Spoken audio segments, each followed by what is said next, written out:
Pozdrav ljudi, evo jedan manji tut kako da napravite neku mini skripticu malo. Uđete na nju, text dokument, ući ćete i tu kucate start i onda iskopirate više puta dokle hoćete ispod.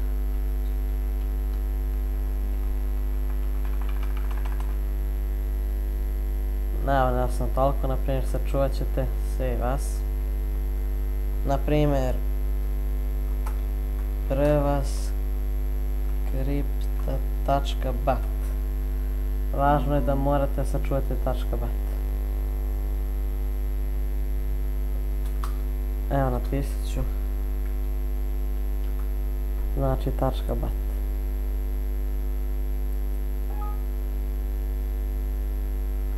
I evo je.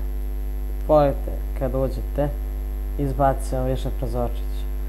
Ako možete staviti 1000 prozorčića, ubacite nekom u komp i on kad uđe, zeznite ga tako ili pošaljete mu preko nečega. Pozdrav.